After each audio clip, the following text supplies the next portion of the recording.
चलो ठीक है, कैमरा सबका ऑन है ना, कोई भी कैमरा बंद नहीं करेगा। ओके ठीक है। सो हम लोग क्या बोल रहे थे, जो आप टॉपिक बिजनेस स्टैटिस्टिक्स का टॉपिक तो सॉरी सिलेबस तो सबके पास होगा। उस टॉपिक में देखो ऐसे टर्म्स पढ़ने, बहुत सारा डाइवर्सिफिकेशन है। एक तरह से कहा जाए जो टॉपिक है प्योर मैथमेटिक्स का कुछ टॉपिक है, कुछ अप्लाइड है, कुछ स्टैटिस्टिकल है। सो बहुत सारा अनम्यूट किस तरफ से हो रहा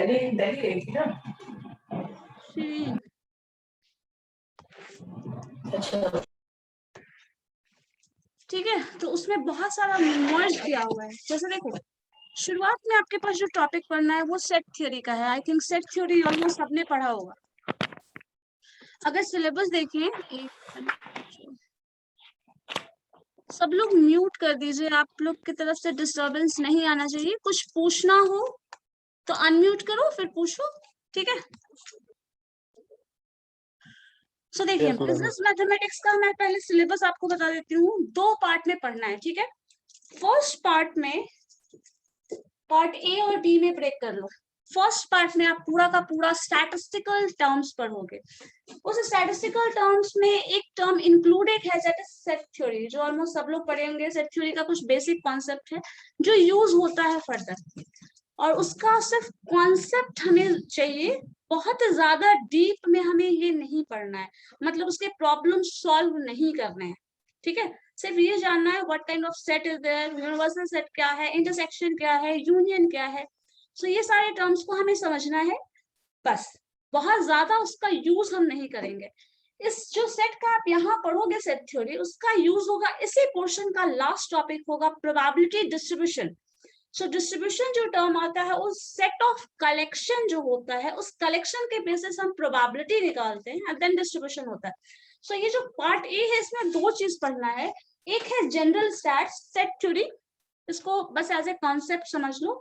फिर है आपका जनरल स्टैटिस्टिक्स, ठीक है। जनरल स्टैटिस्टिक्स जो डेटा पे बेस्ड है, फ्रीक्वेंसीज पे बेस्ड है, एवरेज निकालते हैं हम, मीन मीडियन मोड वगैरह जो निकालते हैं, वो सारे टर्म्स होंगे।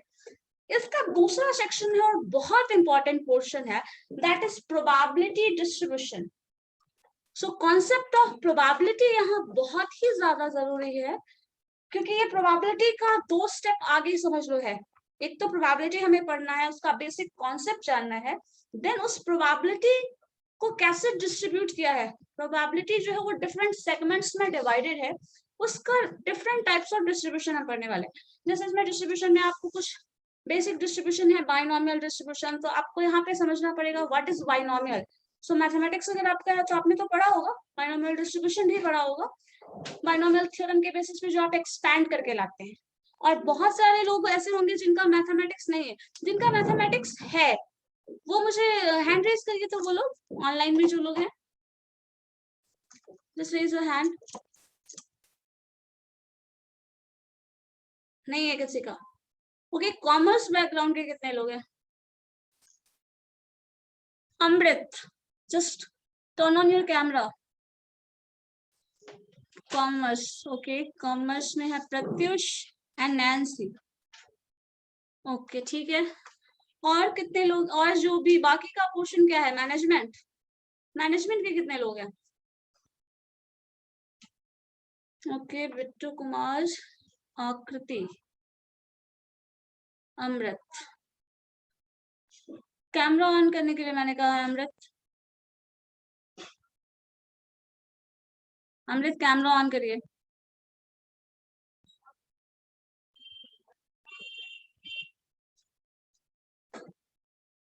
आवाज आप तक जा रही है क्योंकि आपने हैंड रेज किया है, तो पता है।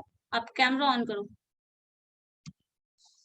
किसी को भी कैमरा बंद नहीं रखना है ड्यूरिंग क्लास। अमृत आप कैमरा ऑन कर रहे हो या फिर मैं रिमूव करूं आपको?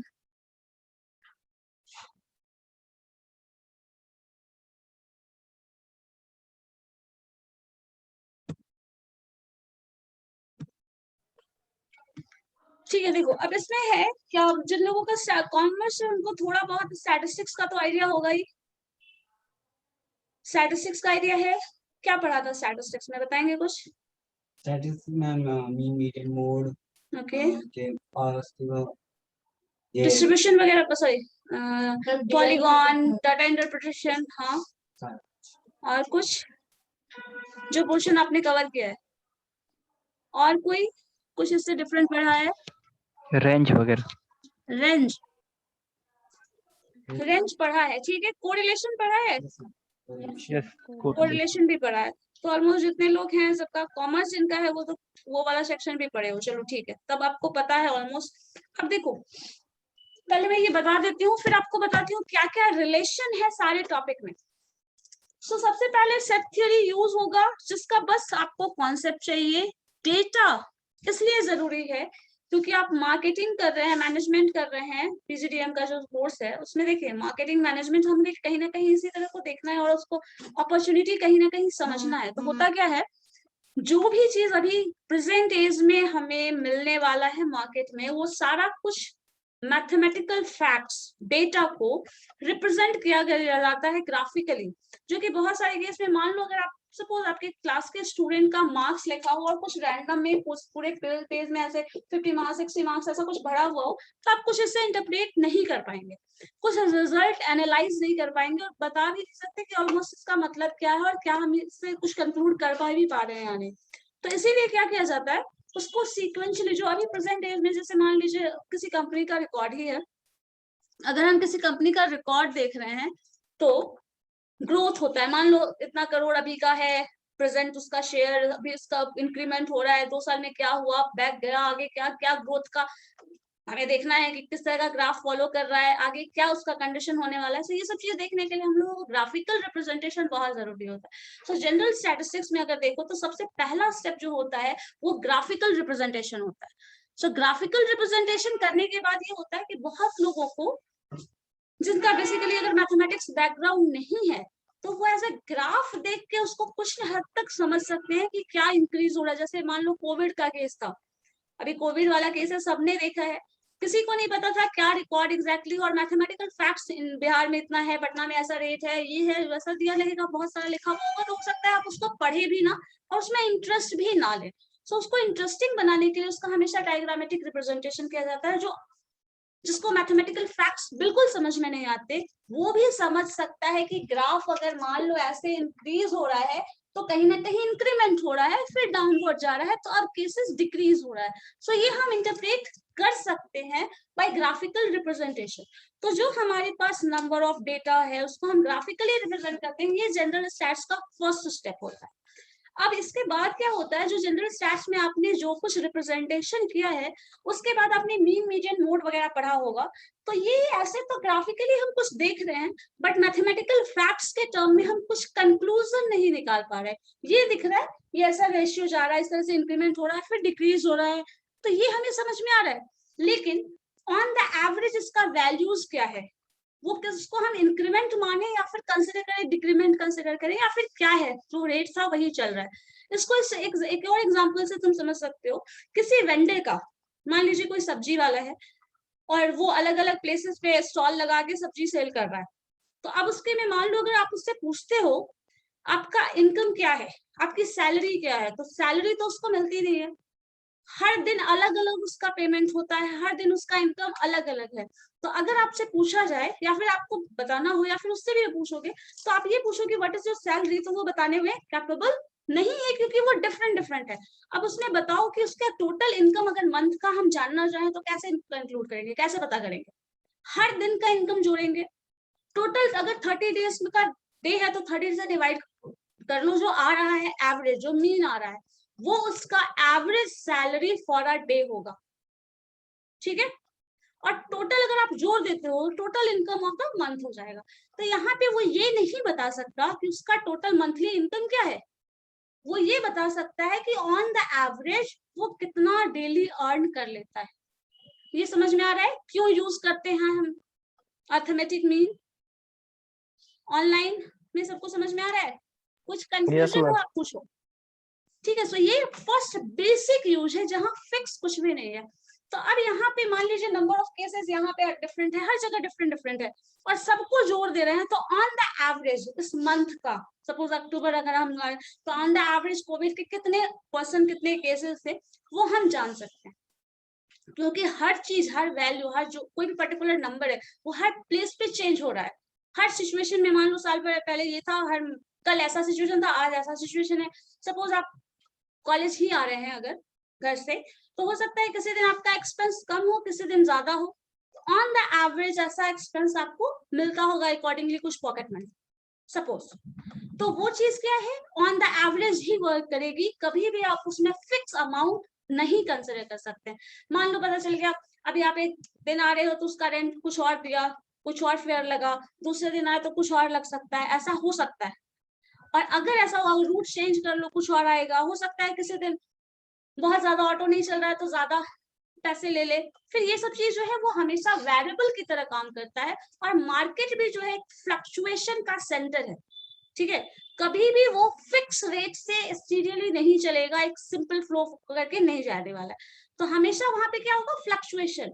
और उस फ्लक्चुएशन को आप कैसे कंक्लूड करोगे, कैसे समझोगे और उससे क्या कंक्लूजन निकाल सकते हैं जो कि आपके लिए फ्रूटफुल है, हम इसके लिए सेंट्रल टेंडेंसीज का जो भी हेल्प लेते हैं। उस सेंट्रल टेंडेंसी में ही mean, median, mode, geometric mean भी है, हार्मोनिक मीन भी आता है। तो ये 5 मेजर ऑफ सेंट्रल टेंडेंसी है जिसका डिफरेंट डिफरेंट प्लेसेस पे डिफरेंट वे में यूज होता है। कभी भी आप मीन को मीडियन से रिप्लेस नहीं कर सकते। मीन का अपना मीनिंग है, जैसे अभी आप कैलकुलेट कर रहे हो। मीडियन का भी अपना डिफरेंट यूज है जो हम डिटेल में पढ़ेंगे तो बताएंगे। इसी तरह जियोमेट्रिक मीन भी अलग वे में कैलकुलेट किया जाता है, हार्मोनिक मीन भी अलग वे में कैलकुलेट किया जाता है। तो ये सबका अपना सिग्निफिकेंस है, अपना यूज है। ऐसा नहीं है कि आप मीन को रिप्लेस कर सकते हैं मीडियन से, समटाइम्स कर सकते हैं। कभी कभी ऐसा पॉसिबिलिटी है कि दोनों का जो बिहेवियर हो सेम पैटर्न में जा रहा हो, तो आप ऐसा रिप्लेस कर सकते हैं। लेकिन सिचुएशन के अकॉर्डिंग, वेरिएबल के अकॉर्डिंग हमें यूज करना पड़ेगा इन 5 मेजर ऑफ सेंट्रल टेंडेंसी में हम कौन सा यूज करें, ठीक है। जैसे मान लीजिए अगर सपोज आपका कुछ प्रोडक्ट आप बना, मान लो कोई टेक्सटाइल बिजनेस में, कुछ ऐसे कंपनी में आप जॉब कर रहे हैं जहां पे कुछ पर्टिकुलर साइज, मान लीजिए आप बिहार के लिए शर्ट बना रहे हैं, ठीक है। वही शर्ट आप राजस्थान के लिए बना रहे हैं, तो साइज ऑफ द शर्ट क्या वेरी करेगा, क्योंकि अकॉर्डिंग द फिजिक जो भी पर्सन है राजस्थान का, कहीं ना कहीं उनका साइज, जो शर्ट का साइज आप कंसिडर करेंगे वो डिफरेंट होगा एज कम्पेयर टू बिहार। तो अगर आप बिहार के लिए प्रोडक्शन कर रहे हैं तो आपको साइज जो है, ज्यादा लोग किस हाइट वेट के हैं ये पता करना पड़ेगा, अकॉर्डिंगली आप प्रोडक्ट बनाने वाले हैं। नहीं तो पता चला रेंज कुछ ज्यादा है, मतलब आप बिहार वाला जो प्रोडक्ट था वो राजस्थान भेज दो, पता चला उस साइज का बहुत कम इंसान हुआ, तो क्या हो जाएगा, सेल नहीं होने वाला। तो उस केस में मोड वाला जो टर्म है वो बहुत ज्यादा यूजफुल है, क्योंकि हो सकता है राजस्थान में इस पर्टिकुलर हाइट और वेट के है जो भी ले लो वो ज्यादा होगा। अब आप वो चीज चेंज कर दो तो आपका जो मार्केटिंग है कहीं ना कहीं अफेक्ट होगा या नहीं। सो यहाँ पे हम क्या मीनिंग यूज कर सकते हैं, ये मुझे बताइए। एवरेज शर्ट निकाल दे, average size of the shirt, क्या यूज हो सकता है यहाँ पे ऑनलाइन में, किसी को समझ में आ रहा है? Yes ma'am. हम इसमें एवरेज साइज यूज कर सकते हैं, जो मीन था वो यूज होगा या नहीं, ये बस बताओ। एवरेज यूज करेंगे मैम। एवरेज कौन सा average, all are average, arithmetic mean, mode, median, हम कौन सा टर्म यूज करेंगे? हम इसमें मोड ही इस्तेमाल कर सकते हैं। मोड वो बता रहा है कि साइज एक जो पर्टिकुलर हम ले रहे हैं वो इतना है। जैसे मान लीजिए अगर कोई पर्टिकुलर रैंडम, आप जब मार्केट में जाते हैं तो ऐसा तो नहीं है कि आप जब शर्ट खरीदने जा रहे हो, सपोज कुछ भी पर्टिकुलर ड्रेस खरीदने, आप ही के पर्टिकुलर साइज का मिले, डिफरेंट भी मिलेगा। और उस साइज जो आपको खरीदना है उसके सिवा भी बहुत कुछ होगा जो आपके यूज का नहीं है। अब सोचो अगर यहाँ के लोगों का ज्यादा हाइट और ज्यादा ब्रेथ नहीं हो, वैसा बहुत लंबे चौड़े नहीं हो, तो होगा क्या? और यहाँ पे आप राजस्थान वाला प्रोडक्ट ले आओ तो क्या होगा, वो लोग वेस्ट हो जाएगा, खरीदेंगे ही नहीं, वो सेल ही नहीं होने वाला। कुछ ही लोग, ऐसा बिल्कुल नहीं होगा कि एक्सट्रीम कंडीशन होगा, कुछ सेल होगा और वो बहुत कम होगा, उससे कहीं ना कहीं हमारा मार्केटिंग अफेक्ट होगा।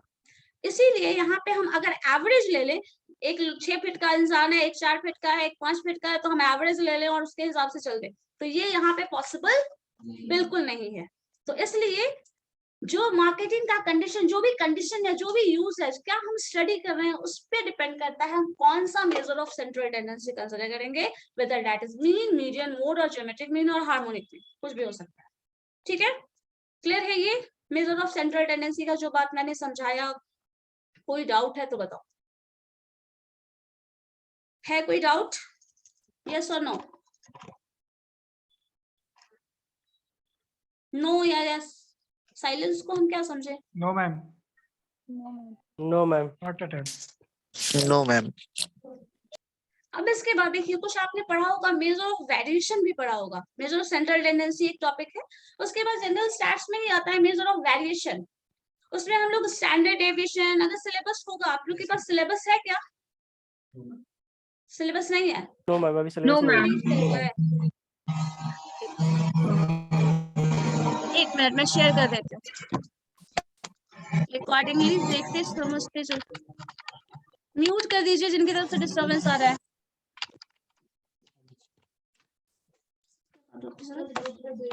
हाँ हाँ, इतना शेयर कर ही देते हैं, शेयर कर देते हैं। आप लोग देखते चले जाओगे ना तो ज्यादा क्लियर समझ में आ जाएगा,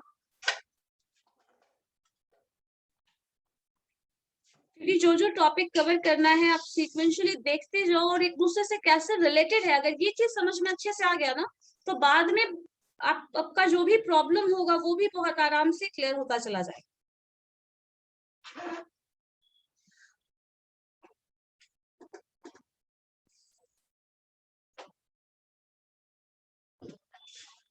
एक क्लास अब हम लोग का लीजिए प्लीज, मैं सेंट्रल कर अब उसका तो कोई फायदा नहीं होगा। समझ में आया तो आप लोग में से कितने लोग थे जो ब्रिज में थे? बस अब बस, बाकी सबका बाद में एडमिशन हुआ है? No, ma'am. Bridge में था, ma'am. Bridge 5. ब्रिज में थे, ओके। ब्रिज 4 में, Bridge 5 था। बीच में मैं था लेकिन सब में तो मेरा नहीं हुआ होगा। मैम बस एक क्लास आपकी थी जिसमें सिर्फ हम थे। एक मिनट,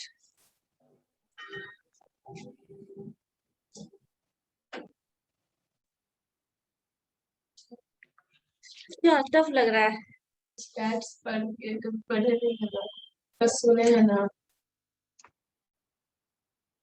एक चीज ये ध्यान रखो, अगर स्टैटिस्टिक्स को आप टफ समझते हैं तो उससे ज्यादा टफ कुछ भी नहीं है, लेकिन अगर इजी समझ के चलते हो तो बहुत ज्यादा आसान भी है। डिपेंड करता है आप उसको कैसे ले रहे हैं। कॉमर्स वाला बच्चा के लिए कुछ ज्यादा ही थी। तो आपके लिए मैथमेटिकल पार्ट इजी होगा, दोनों ही है उसमें।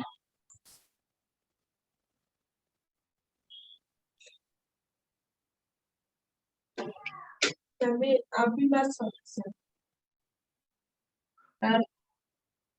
आप भी मैथ समझते हैं? मेरा मैथ्स एंड स्टैटिस्टिक्स दोनों है, mathematics as well as statistics. Shreya, आपने कैमरा क्यों बंद कर रखा है? एंड अभिषेक,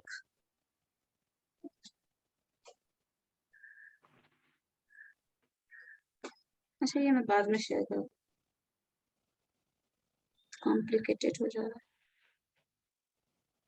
सही नहीं करना मुश्किल है। मेल तो सबको कर नहीं सकते ना, ठीक है हम बाद में ही शेयर कर देंगे, और फिर स्क्रीनशॉट शेयर कर, स्क्रीनशॉट प्रोफेशनल। खैर चलो ये बाद में कर देते हैं, आप क्लास के बाद शेयर कर देंगे। अब जनरल स्टैट्स में मीन जो हम सेंट्रल टेंडेंसी पढ़ रहे हैं उसके बाद एक है डेविएशन, वेरिएशन पोर्शन। जैसे मान लो कुछ पर्टिकुलर पॉइंट है, इसमें हम एक एग्जांपल के थ्रू बताना चाहेंगे। मान लीजिए क्लास का जो एवरेज मार्क्स है, क्लास में हर स्टूडेंट को इक्वल मार्क्स आए ऐसा पॉसिबल तो है नहीं, और सारे के सारे 100 स्टूडेंट है 100 को भी एक ही मार्क्स आ जाए सबको, ऐसा पॉसिबल नहीं है। लेकिन अगर पूछा जाएगा average marks of your class, तो क्या करोगे? वही काम करना है, ऐड कर देना है सारे नंबर्स को, नंबर ऑफ स्टूडेंट से डिवाइड कर दोगे तो वो एवरेज मार्क्स होगा। सपोज 70% एवरेज मार्क्स होता है आपकी क्लास का, और किसी पर्टिकुलर स्टूडेंट को मान लो 40 आता है, ठीक है। एवरेज स्टूडेंट जो एवरेज मार्क्स आपकी क्लास का, पूरी क्लास का, दैट इज 70, और किसी एक पर्टिकुलर स्टूडेंट को 40 मार्क्स आता है, तो यहाँ से जो यहाँ का जो डिफरेंस है, that difference shows the deviation from this particular point. ये center of the marks है, ये सेंटर जो यहाँ पे स्टूडेंट्स सारे स्टूडेंट्स का कॉम्बिनेशन है और एक पर्टिकुलर स्टूडेंट का ये जो डिफरेंस है, this difference shows the deviation. Deviation बता रहा है मतलब इससे आप कितना दूर हैं, इस पर्टिकुलर पॉइंट से, एवरेज पॉइंट से कितना दूर है, ये डिस्टेंस बताता है.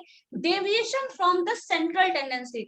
ये जो मीन आपने निकाला ये क्या है, सेंट्रल टेंडेंसी है, सेंट्रल पॉइंट है, उस पर्टिकुलर पॉइंट से इसका जो डिफरेंस है दैट इज डेविएशन. अगर किसी का 90 मार्क्स आता है तो यहाँ से भी हम डेविएशन निकाल सकते हैं, और किसी पर्टिकुलर स्टूडेंट का एग्जैक्टली 70 मार्क्स 70 एवरेज है और किसी पर्टिकुलर स्टूडेंट का मार्क्स 70 ही आता है, then there is no deviation. समझ रहे हो? अगर आपका एवरेज मार्क्स क्लास का ये है, 40 मार्क्स आपको आया है सपोज, तो डिफरेंस जो आ रहा है दैट इज डेविएशन. 90 मार्क्स अगर आया है तो 90 ही 10 ही डेविएशन, इसका जो डिफरेंस है 20 वो डेविएशन है. अगर एग्जैक्टली आपको 70 आ जाता है then there is no deviation, हम ये बोलेंगे. सो डेविएशन मेजर करने के लिए हम क्या करते हैं, जो भी सेंट्रल पॉइंट हो, आइदर वो मीन कंसीडर किया गया हो, मीडियन कंसीडर किया गया हो, मोड हो या फिर कुछ भी हो, उस पर्टिकुलर पॉइंट से ये जो डिफरेंस होगा दैट डिफरेंस शोज डेविएशन. इसका अलग अलग फॉर्म है जिसको हम डिफरेंट डिफरेंट फॉर्म में पढ़ेंगे और अकॉर्डिंगली हमें यूज करना होगा. सो ये मतलब है मेजर ऑफ वेरिएशन का. इसके बाद आप लोगों को कोरिलेशन और रिग्रेशन पढ़ना है, जो कि कॉमर्स वाले बैकग्राउंड वालों को पता होगा. रिग्रेशन नहीं पढ़ा था, कोरिलेशन पढ़ा था. ठीक है, कितने लोग ऐसे हैं जो कोरिलेशन पढ़े हैं? Just raise your hand. आपने नहीं पढ़ा होगा, मुझे पता है. कोरिलेशन पढ़ा है कितने लोगों ने? Just raise your hand. Nancy, बस एक ने पढ़ा है, बाकी ने कोरिलेशन नहीं पढ़ा बीकॉम में. ओके प्रत्युष, ठीक है. देखो कोरिलेशन में क्या करते हैं, इसमें भी हम वही मार्केटिंग एनालिसिस के रिस्पेक्ट में, मैं आपको जो भी एग्जांपल दे रही हूँ उसी के रिस्पेक्ट में, क्योंकि रिलेशन हम मेजर करते हैं. जैसे मान लो कोका कोला और पेप्सी, दो कोल्ड ड्रिंक का दो ब्रांड है, दोनों में क्या रिलेशन है, तो दोनों एक ही टाइप के प्रोडक्ट को सेल कर रहा है, तो ये एक पर्टिकुलर टाइप ऑफ रिलेशन है. या फिर ऐसा होता है सकता है, अगर हम रिलेशन की बात करें तो सीजन का, पर्टिकुलर जो अभी सीजन चल रहा है, सपोज ठंड का मौसम आ रहा है और आप कोल्ड ड्रिंक का सेल का और सीजन का एनालिसिस कर रहे हैं, ठंडे के मौसम में कोल्ड ड्रिंक का सेल होगा या नहीं? बहुत कम होगा. तो यहाँ पे रिलेशन किस तरह का है? नेगेटिव रिलेशन होगा. मतलब सर्दी का रिलेशन, जो सर्दी एक वेदर कंडीशन हम बता रहे हैं वो, और कोल्ड ड्रिंक का जो एक पर्टिकुलर प्रोडक्ट है, उन दोनों का जो रिलेशन है वो क्या हो जाएगा? नेगेटिव होगा. क्योंकि जैसे जैसे ठंड का मौसम इंक्रीज करेगा वैसे वैसे कोल्ड ड्रिंक का सेल कम होता जाएगा.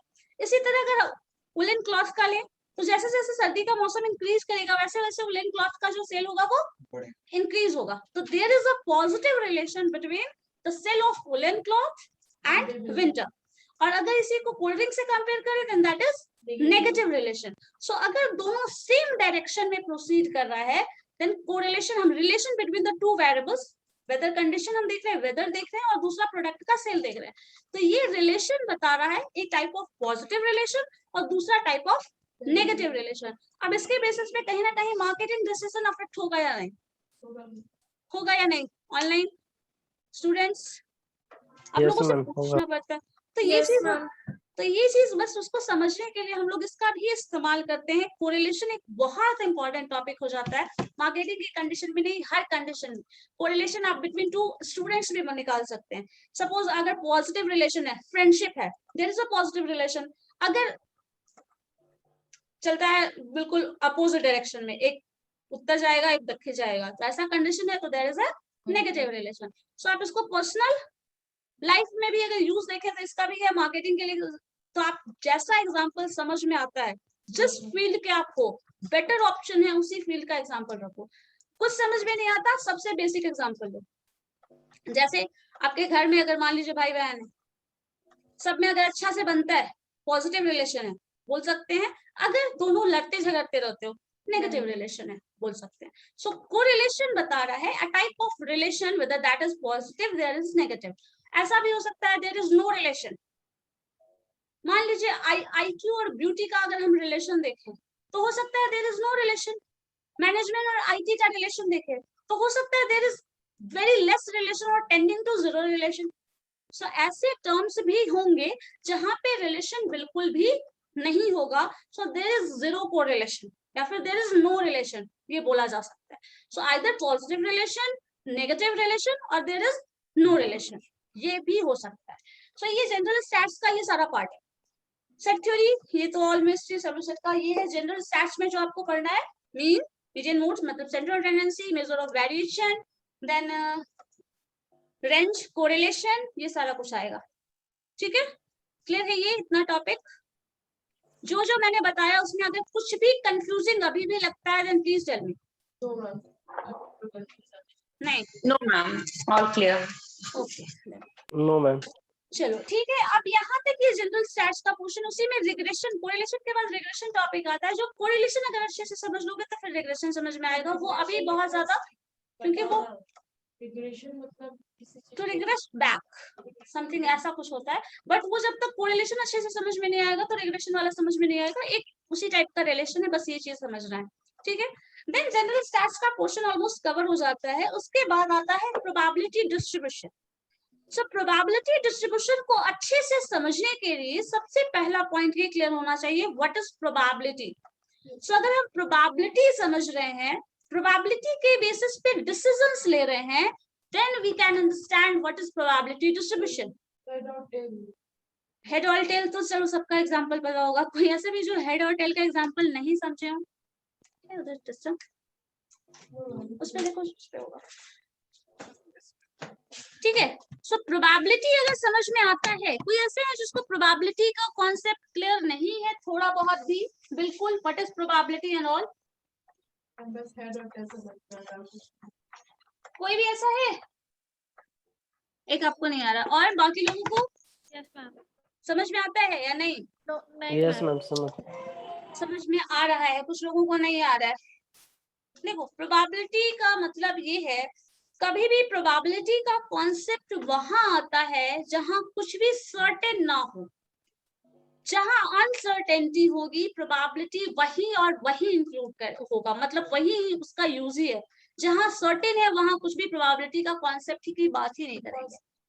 जहां भी पॉसिबिलिटी की बात हो, जैसे मान लो मार्केट एनालिसिस आप कर रहे हैं, तो आप सोचेंगे सीजन ऐसा पीक सीजन है, विंटर है, तो जो उलेन क्लॉथ का होगा सेल होगा, that goes in positive direction, मतलब उसका ग्राफ जो है वो हाइक पे जाएगा, मतलब इंक्रीज करने वाला है।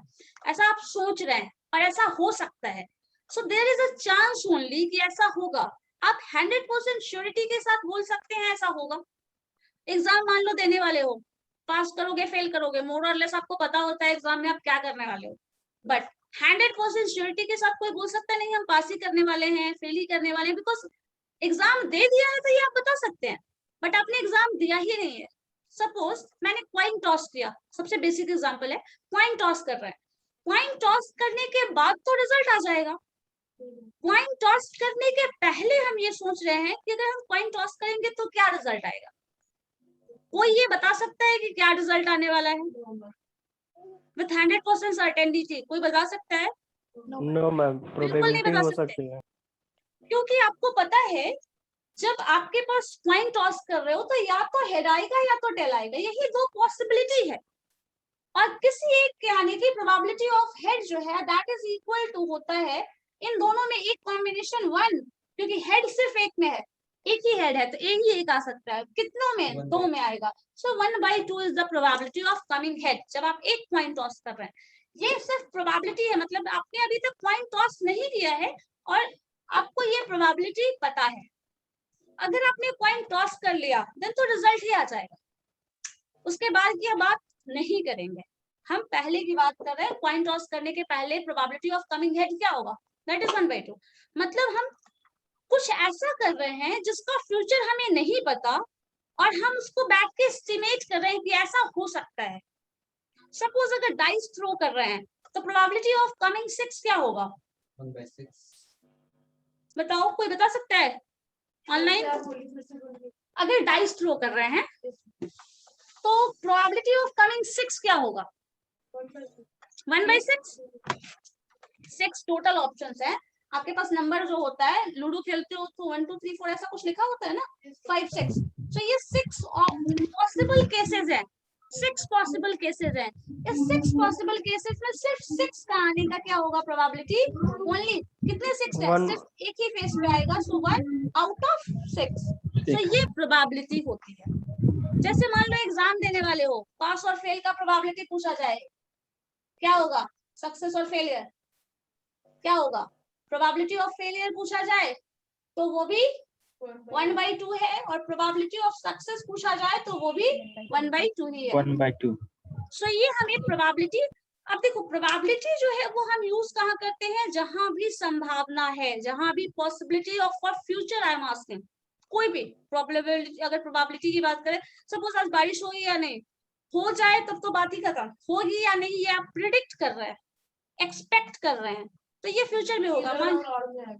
हाँ, तो यहाँ पे ये केस है कि आपको एग्जैक्टली पता नहीं है और आप फ्यूचर को कहीं ना कहीं एनालाइज करने की कोशिश कर रहे हो। तो ये जितना भी प्रोबेबिलिटी डिस्ट्रीब्यूशन है वो सारा वही एनालाइज करता है कि इस प्रोबेबिलिटी के बेसिस पे आप क्या जजमेंट करें और क्या डिसीजन ले जो कि फ्यूचर में यूजफुल डिसीजन हो। ठीक है, आपने सोच लिया बारिश होने वाली है, छाता लेके चले गए, तब तो ठीक है। अगर बारिश नहीं हुई तब भी चलेगा। तो यहाँ पे आपको देखना पड़ेगा कि क्या कंडीशन है, और यही चीज हमें मार्केट में एनालाइज करना होता है कि क्या सिचुएशन होने वाला है। सो एक्सपेक्टेड सेल, अगर अभी मान लो पीक सीजन है, दीपावली चल रहा है, तो फिर आपको पता चल जाएगा पीक सीजन है, किस चीज का सेल ज्यादा होगा। ठीक है, सो ये चीज आपको एनालाइज करना है उस डिस्ट्रीब्यूशन के बेसिस पे। जितने भी प्रोबेबिलिटी डिस्ट्रीब्यूशन है वो इसी प्रोबेबिलिटी पे वर्क करने वाली है। और इस चीज को आप अगर समझ में आ जाता है, जो बेसिक यूनिट, बहुत बेसिक चीज है ये, सक्सेस और फेलियर के बेसिस पे ऑलमोस्ट जितना भी डिस्ट्रीब्यूशन है वो उसको बताएंगे। तो आप इस चीज को यहाँ पे समझ लो, सक्सेस और फेलियर सिर्फ 2 पॉसिबल आउटकम है आपके लाइफ में। एग्जाम दोगे, या तो पास करोगे या तो फेल करोगे, दूसरा कोई ऑप्शन नहीं है, सिर्फ 2 पॉसिबल आउटकम्स है। सो ऐसे केसेस में किस तरह से क्या बिहेवियर होगा? या तो मार्केट में सेल होगा या तो नहीं होगा, बीच में तो कोई कंडीशन नहीं है। या तो सेल होगा या तो नहीं होगा, बीच में और कुछ बचा नहीं होगा। सो यही चीज हमें एनालाइज करना है। सो किस तरह से फंक्शन करेंगे, यही चीज हम लोग पढ़ते हैं प्रोबेबिलिटी डिस्ट्रीब्यूशन में। सो ये पूरा का पूरा पार्ट ए जो था वो सेक्शन यही है आपका। सेट थ्योरी वाला पोर्शन कुछ है, जनरल स्टैट्स का कुछ पोर्शन है, और इसी तरह से समझो बेटर ऑप्शन है। आपको सिलेबस में बहुत कुछ लिखा हुआ मिल जाएगा। एंड प्रोबेबिलिटी डिस्ट्रीब्यूशन 3 मिनट मतलब अभी छोड़ या कुछ मतलब दे दीजिए टास्क का 10 मिनट के लिए लाइब्रेरी में।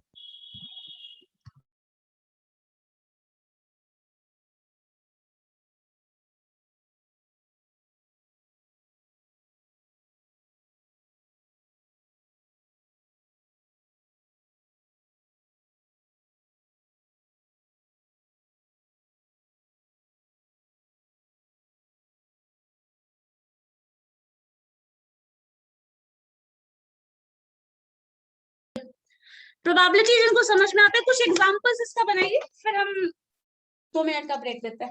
चलो 5 मिनट एटलीस्ट। सपोज आपके पास 8 बुक्स है, 2 for mathematics, 3 for English and 3 for statistics ले लो। ठीक है, इसमें से इंग्लिश बुक के सिलेक्शन की प्रोबेबिलिटी निकालनी है। Probability of selection of English book, probability of selection of statistics and probability of selection of mathematics. ठीक है, ये सारा निकालना है। नंबर ऑफ बुक्स डिफरेंट है, ठीक है, 8 है ये, या फिर मान लो डिफरेंट है, इसी का सिलेक्शन करना है। इसमें से मान लीजिए 3 बुक्स का सिलेक्शन करना है, ओनली 3 बुक्स, 4 बुक्स का सिलेक्शन करना है वो, और 8 आउट ऑफ 8 बुक्स का सिलेक्शन करना है वो। यहाँ पे 2 थ्योरी अप्लाई होगा, एक सिंपल कॉन्सेप्ट के बेसिस पे ये बन जाएगा। इसमें थोड़ा सा सोचो क्या करना है। ठीक है, आप लोग आपस में डिस्कशन करके मुझे बताइए क्या होगा। कर सकते हो डिस्कशन, दोनों आंसर ये तो बेसिक बन जाएगा। देन ये मुझे सोचकर बताइए कैसे आने वाला है। ठीक है, 5 मिनट का ब्रेक है, तब तक ये आप लोग करो। बाकी ऑनलाइन में कितने लोगों से नहीं बनाया और कितने लोगों से बन गया, बताओ जरा। मैम मुझसे नहीं बनाया है, लेकिन बनाए हैं लेकिन मैं बनाया लेकिन अभी श्योरिटी नहीं है उस पर भी, क्योंकि चलो ठीक है, श्योरिटी यहाँ आप कर भी लेते बता दो। हैं। चलो ठीक है, देखिए यहाँ सेक्शन, इस वाले सेक्शन में मत आना, अभी थोड़ा कॉम्प्लिकेटेड सेक्शन है, इस वाले सेक्शन में आ जाओ। Probability of coming English book, इस पूरे 8 बुक में इंग्लिश कितना है? 3. So this is 3 out of what? Total 8. So 3 by 8 is the answer. खत्म। ये तो बन गया मैम, उधर वाला। एक मिनट, इसमें भी अभी कंफ्यूजन है। नेक्स्ट में आ जाओ। स्टैटिस्टिक्स का कितना बुक है? 3 ही है, तो answer is same, 3 by 8. 2 mathematics, so this is 2 by 8. 2 है कितने में? टोटल 8 में, सो 2 by 8, 3 by 8, 3 by 8. ये आंसर है फर्स्ट सेक्शन का। कोई कंफ्यूजन है तो बताओ। नो मैम, बन गया, हम लोग आंसर आ गया मैम। ठीक है, इस सेक्शन में आ गया। नेक्स्ट में आ जाइए। हाँ बोलिए, बोलिए क्या हुआ? नेक्स्ट बताइए, वही पूछ रहे हैं। ठीक, चलो यहाँ तक तो कोई कंफ्यूजन नहीं, इस बार पोर्शन को इरेज कर सकते। नेक्स्ट में आओ, देखो क्या है इसमें बोला क्या गया है, you have to select 3 books out of 8, लेकिन कौन सा बुक सेलेक्ट करना है ये ऑप्शन नहीं है। देन इसका तरीका है, you have to select 3 books 8C3। ये टर्म कभी पढ़ा था? Yes ma'am, yes ma'am. Result है। सो 8 बुक्स का सिलेक्शन करना है, कितनों में? ये या फिर कॉम्बिनेशन है। परमुटेशन कॉम्बिनेशन का है। देखो इसमें अगर इस तरह, इसको पहले 2 तरीके से समझ लो। इसमें अगर स्पेसिफिकेशन डाला जाता है तो आपको परमुटेशन कॉम्बिनेशन में स्विच करना है, अगर नहीं डाला जाता तो सिंपली आप 4 बुक्स 3 बुक, कौन सा 3 बुक मेंशन नहीं किया है तो 3 by 8 लिख सकते हो, 4 बुक 4 by 8 लिख सकते हो, 8 बुक्स 8 out of 8 1 लिख सकते हो, अगर स्पेसिफिकेशन नहीं है तो। ठीक है, तो स्पेसिफिकेशन नहीं वाला केस ही हम लोगों को प्रोबेबिलिटी डिस्ट्रीब्यूशन में पढ़ना है, तो पहले इसे ही समझ लेते हैं, बाद में आप लोगों को कुछ आगे एक्स्ट्रा जरूरत पड़ेगी तो कॉम्बिनेशन परमुटेशन में जाएंगे। कॉम्बिनेशन परमुटेशन का भी ऑप्शन है, वो भी हम कर सकते हैं, लेकिन देख लो, एक बार देख ही लो। मान लो ये 3 बुक्स है, 3 बुक्स का सिलेक्शन करना है, ठीक है, और स्पेसिफिकेशन दे दिया है, 1 is book for mathematics, 1 book for English and 1 for statistics, ऐसा मेंशन कर दिया गया है। देन आपका जो आंसर होगा वो इस तरह का, सिर्फ एक एग्जांपल हम दे रहे हैं इसका। 3 बुक्स का सिलेक्शन करना है आउट ऑफ 8, कंडीशन है 1 for mathematics, 1 statistics and 1 English. So कितना मैथमेटिक्स का बुक है? 2C1 you have to select. Again multiplication sign. English के 3 बुक्स है, 3 में से एक का सिलेक्शन करना है, so 3C1. स्टैटिस्टिक्स का 3 बुक है, 3C1. कितने बुक का सिलेक्शन करना है? Total 3 out of this, so 8C3. ये आंसर हो। फिर से बता दे रही हूँ क्या है क्वेश्चन है। 8 टोटल किताब है, उसमें से सिलेक्शन कितने का करना है? 3 बुक का, बट 3 बुक जो है वो कंडीशन के साथ है, first book should be of mathematics, second book of English and third book of statistics. ठीक है, सो इंग्लिश का किताब अगर आप एक ले रहे हैं, सपोज मैथ्स का ले रहे हैं, तो 2 मैथमेटिक्स में से कोई एक ले रहे हैं, सो 2C1 is the way selection का। इसी तरह इंग्लिश का जब ले रहे हैं तो 3 बुक्स में से किसी एक का ले रहे हैं, सो 3C1। इसी तरह स्टैटिस्टिक्स के 3 बुक में से किसी एक का ले रहे हैं तो 3C1, ये तरीका होगा। और टोटल कितना बुक ले रहे हो? 3 बुक्स ले रहे हो आउट ऑफ 8, सो 8C3। ये जो होगा, ये probability of selection of 1 mathematics, 1 English and 1 statistics book का जो कॉम्बिनेशन है वो ये। ठीक है, देखो जरा, कोई कंफ्यूजन है तो बोलो। बहुत ज्यादा डीप में इसमें भी जाएंगे तो फिर आप लोग ज्यादा हेडेक हो जाएगा। बेटर है 1 by 1 करो। अगर एक रफ आइडिया ले लीजिए, 3 बुक्स का सिलेक्शन करना है 8 में से, ये डिनोमिनेटर में जाएगा, जहां स्पेसिफिकेशन होगा वो न्यूमरेटर में जाएगा। बस इतना है। ये पूरा का पूरा सेक्शन अगर कहा जाए तो पार्ट ए में आपको जो भी पढ़ना है, ऑलमोस्ट सारा कुछ टॉपिक, किस टॉपिक में क्या पढ़ने वाले हो, मैंने वो पूरा डिस्कशन कर दिया। ठीक है, ये फर्स्ट सेम का है ना? नॉट फर्स्ट, ये फर्स्ट सेम पूरा ही है। पार्ट 1 और पार्ट ए और बी जो हो रहे हैं वो पूरा ही फर्स्ट सेम का है। यस मैम, अभी सेकंड सेम में नो, फर्स्ट सेम के लिए ही बता रही हूँ। वही पूछ रही हूँ मैम कि ये तो फर्स्ट सेम के लिए है, हम्म। सेकंड सेम में तो बदल जाएगा। ठीक है, क्लियर है ये? सो पार्ट ए में इतना कुछ पढ़ना है, जनरल स्टैट्स और उसका प्रोबेबिलिटी और उसके पहले सेट थ्योरी वाला कुछ सेक्शन है। सो इसको अगर सेगमेंटेशन में मैंने ईच एंड एवरी टॉपिक बता दिया है, आप लोग नोट करते चले जाओ। नोट किए हो ना सब? कॉपी पेन कुछ लोगों के पास था, नोट किया है ना? Yes, ma'am. सो अगर नोट कर लिए हैं तो उसी सीक्वेंस में हम बढ़ेंगे, और ध्यान से दीजिएगा कि उसी टॉपिक की वही चीज ओवरऑल हम लोगों को कवर करना है। क्वेश्चंस आपका जो होगा उसी से रिलेटेड कहीं ना कहीं हो, तो ये चीज ध्यान देना। ठीक है, ये पूरा पार्ट 1 वाला पोर्शन है। पार्ट ए और पार्ट बी में मैंने कहा था पूरा का पूरा आपको स्टडी करना है। ये पार्ट ए का डिटेल्ड जो भी डिस्कशन था वो था। पार्ट बी में चले जाओगे तो पार्ट बी वाले सेक्शन में बहुत कुछ ऐसा है जो कि हो सकता है आप लोग नया पढ़ रहे हो या फिर पहले से भी कुछ पढ़ा हुआ होगा। जैसे देखिए, पार्ट बी में अगर चले जाते हैं तो बेसिकली ये होता है, ये थोड़ा एडवांस लेवल का, ये अप्लाइड मैथमेटिक्स का सेक्शन होता है। ये जो भी है या तो अप्लाइड मैथमेटिक्स होगा या तो अप्लाइड स्टैटिस्टिक्स होगा। जो फर्स्ट ए पार्ट में हम लोग पढ़ रहे हो, आप लोग पोस्ट ग्रेजुएशन कहीं ना कहीं डिप्लोमा कोर्स कर रहे हो ना, तो ये चीज ध्यान में रखना। जो पार्ट ए है दैट इज फंडामेंटल टू, वहां पे हम वो पढ़ रहे हैं जो फंडामेंटल्स है। उन सबका जो इम्प्लीमेंटेशन होगा, जो भी यूज होगा, वो सेकेंड पार्ट में होता है। सो पार्ट बी में अगर आप आते हैं तो यहाँ पे अप्लाइड स्टैटिस्टिक्स या फिर अप्लाइड मैथमेटिक्स पढ़ना है।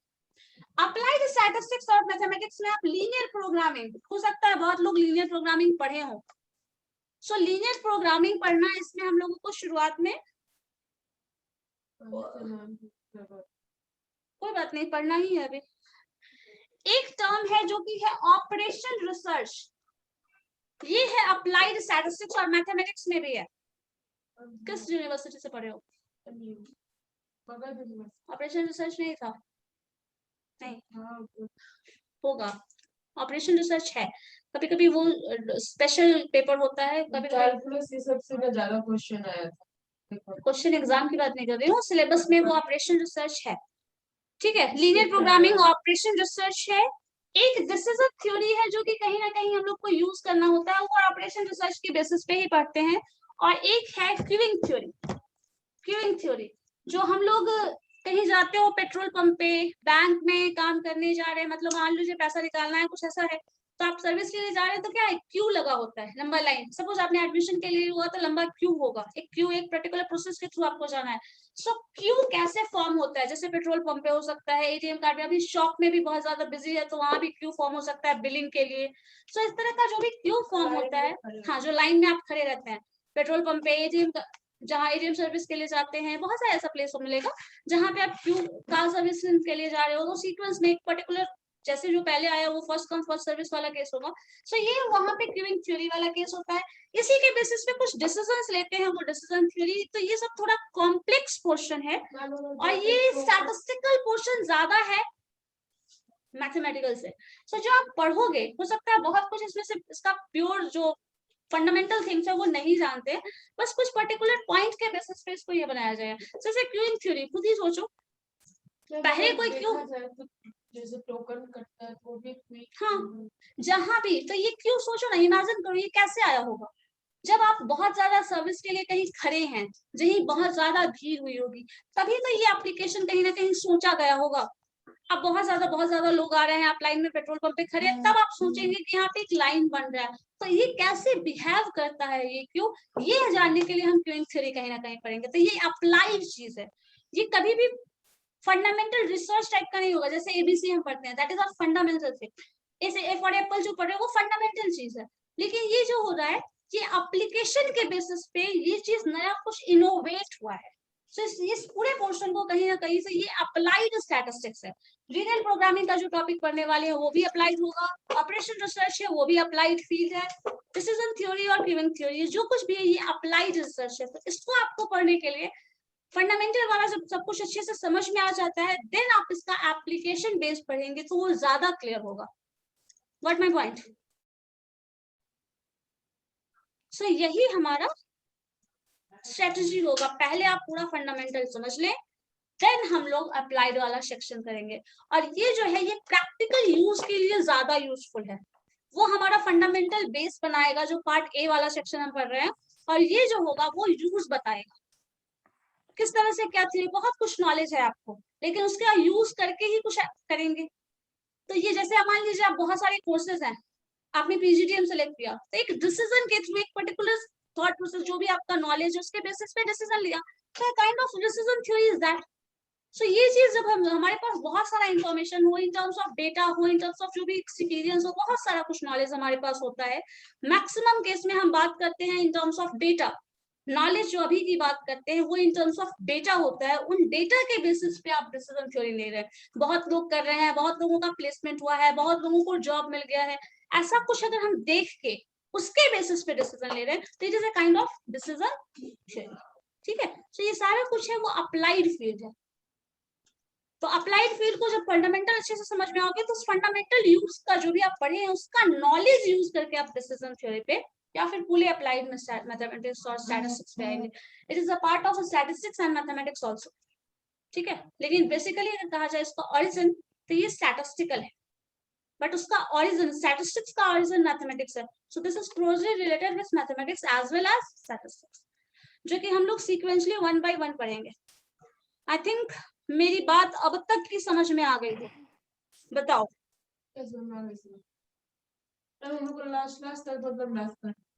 यस, मैथ्स से भाग के जा भी कहां से अगर आप मार्केटिंग और मैनेजमेंट और जो भी बात कर रहे हैं तो आप प्रॉफिट लॉस की बात करेंगे, और अगर आप प्रॉफिट लॉस की बात करेंगे तो मैथमेटिक्स आएगा ही आएगा। Specialization next final year, third और fourth sem, third and fourth, आप 2 ईयर का कोर्स कर रहे हो ना, तो फर्स्ट ईयर 1-2 सेमेस्टर जो होगा एज अ फर्स्ट ईयर का कंसिडर किया जाएगा। जो सेकंड ईयर होगा मतलब 2 सेमेस्टर होगा वो आपका स्पेशलाइजेशन, उसके उस वक्त आप स्पेशलाइजेशन की बात करेंगे। तो थर्ड में भी होगा या नहीं, हो सकता है फोर्थ में हो। 3 बजे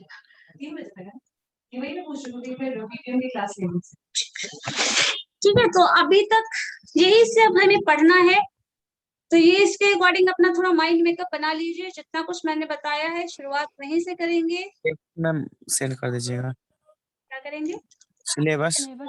सिलेबस शेयर कर देंगे, ठीक है।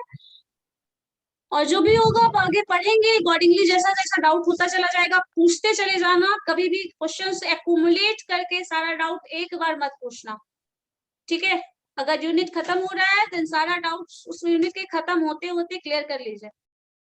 नेक्स्ट यूनिट में फिर पहले वाला डाउट बिल्कुल नहीं आना चाहिए, तो एक्यूमुलेट मत करना, ठीक है।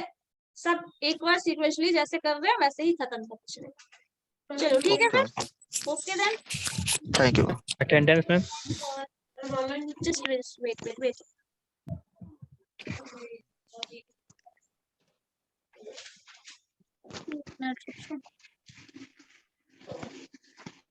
the 11 students